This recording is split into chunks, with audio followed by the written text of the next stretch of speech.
D-boy, yes I am.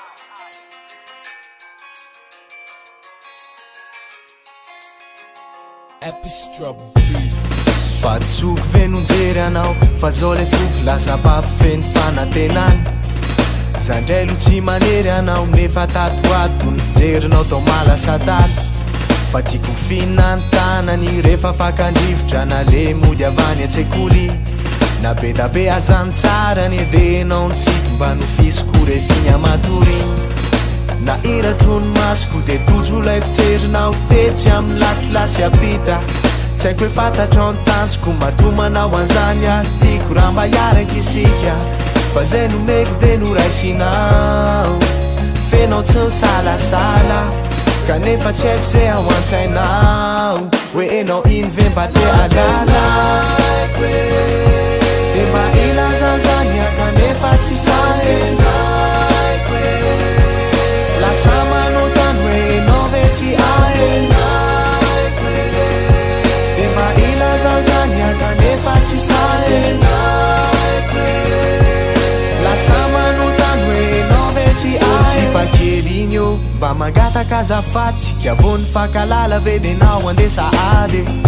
matahotra so rehefa lasa enao zay ny vavako vo mpahasamboraka fity mety hoe sipakely enao nefa zany tsy nasakanao tena tiandry ndraindray za mety aditra fa fitiavako anao na lalako fahenena miandry anao mipitrapitra isan'andro any ampenarana mahitanao de manatenao manotanya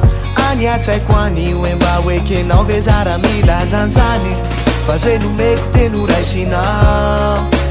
fenao tsy nisalasala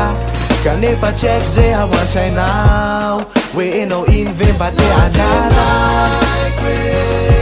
de mba ilazanzany a kanefa tsy sahenaiko lasa manotany hoe enao ve tsy ahenaiko de mba ilazanzany a kanefa tsy sahenaiko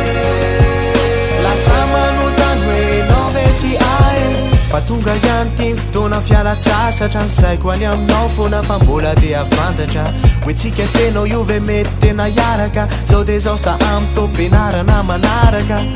matahotra sao tena lasa enao ka zay avo anenina hitady anao amerinao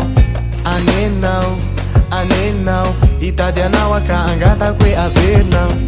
fotoana vitsy monja zay ny arahana tamin'ny ora fakandrivotra talotany ampenarana tsy haiko tsony reny raha hoe finamanana tsy manana arena fa fitiavana de manana fa zay nomeko de noraisinao fenao tsy nisalasala kanefa tsy haiko zay ao antsainao hoe enao iny ve mba te alala de mba ilazanzany a kanefa tsy sahenaiko